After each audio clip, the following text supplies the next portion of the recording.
So, in our last video, we talked about flat curves or level curves, but the world isn't always flat. And so, we do live in a world that has curves that are what we would consider banked. And a bank curve is a curve in which you have a inclined plane where the car, this is a car, is going across the curve into the board or screen in this case, and around maybe to the left or around to the right. In either way, it is on an incline in which the car's passenger door or driver's door is pointed downhill, not the nose of the car, for example. And these are called bank curves. And when we deal with bank curves, we get into a couple different scenarios that we could discuss that make it a lot more challenging than what we saw with the plain old level curve. In a level curve, we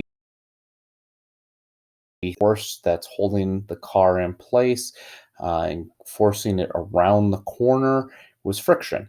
And that was the going to cause the centripetal force.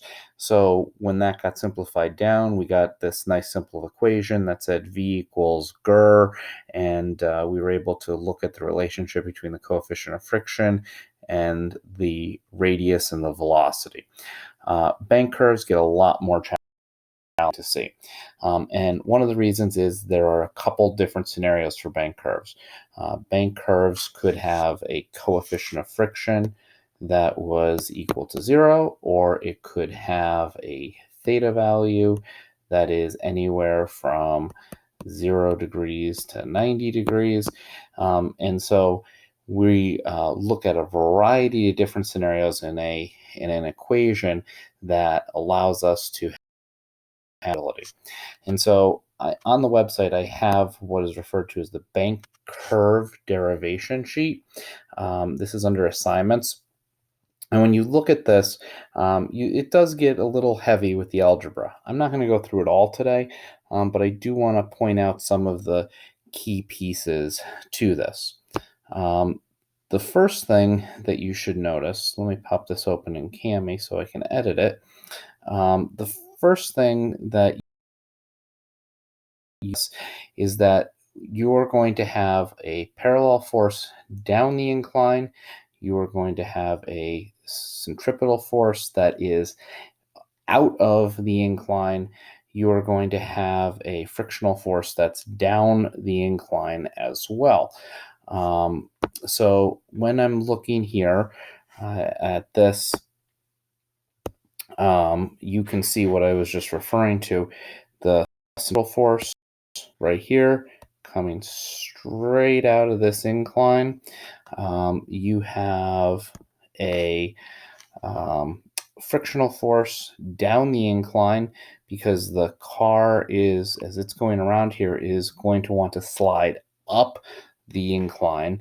And you also have your parallel force. Now, later on, I'm going to talk about this specifically, the friction, because if it is a friction scenario and you're going slow enough, then in reality, the parallel force could be overcoming the friction. And in that case, that vector will be flipped the opposite direction. We'll talk about all of this as we go through here. Now, as always, we have our weight that's pointed down. We have our normal force, which is pointed perpendicular to the incline. That centripetal is going to be made up of components of the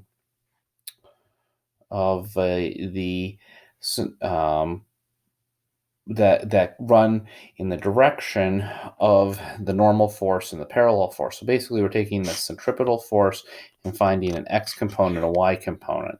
That x and y component here, this would be our x and this would be our y, align with an adjusted coordinate system as well. You can see here we've taken the coordinate system and we have turned it on its side.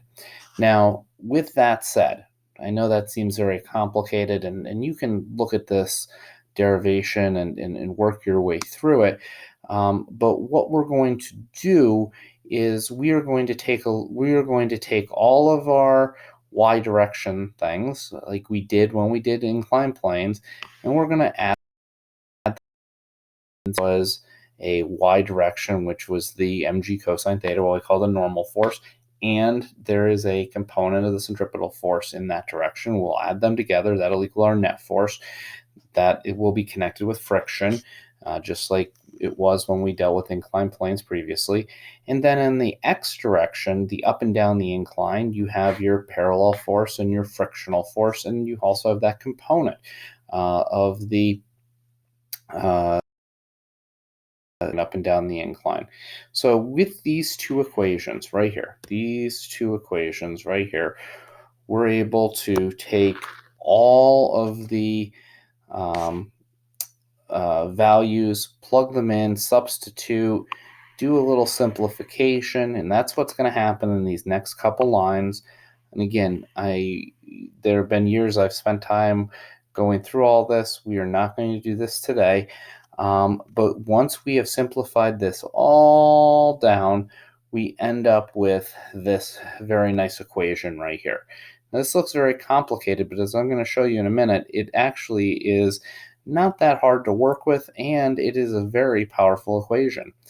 But you'll see down here I have the word or, because if I scroll down a little bit, there's actually a second equation.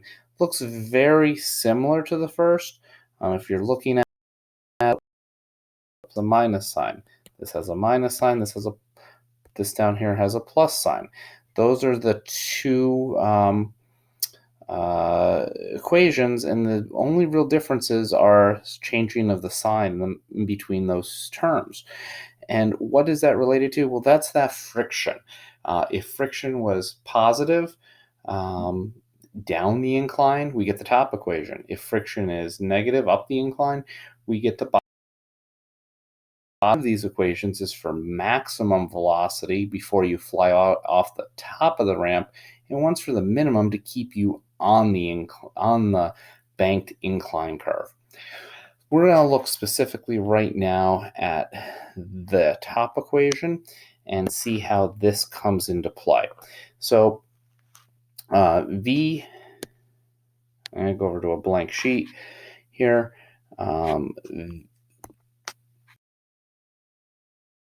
To the square root of r, whoa,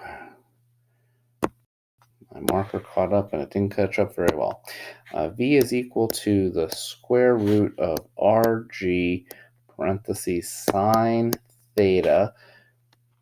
In the first one, it's going to be plus cosine theta mu. You can see it right there, over cosine theta minus sine theta mu. Okay, and I have copied that equation from right here.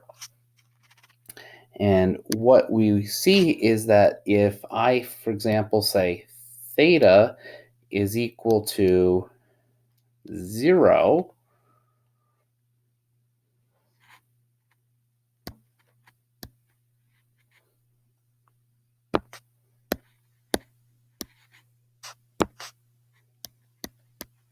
then, and I run that, I get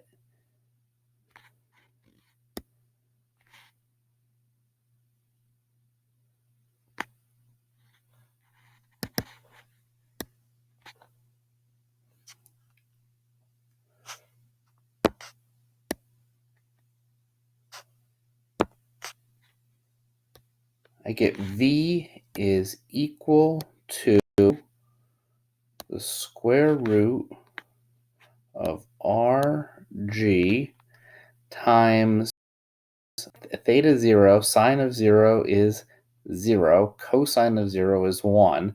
So we would get something like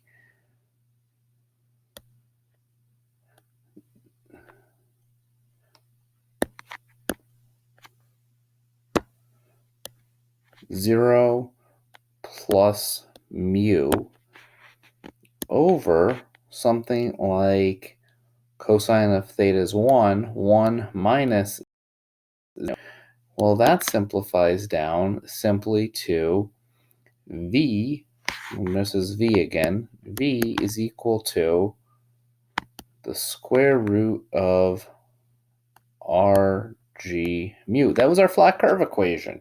Just a little commutative property there.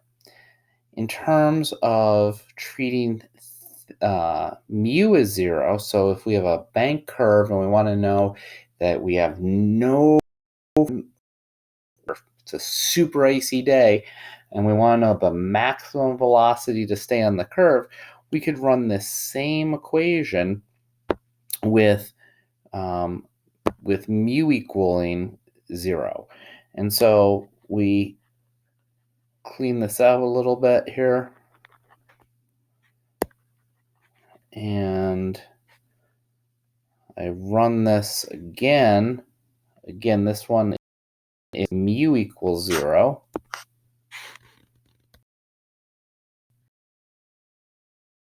So with that, we would get v is equal to the square root of Rg times sine of theta.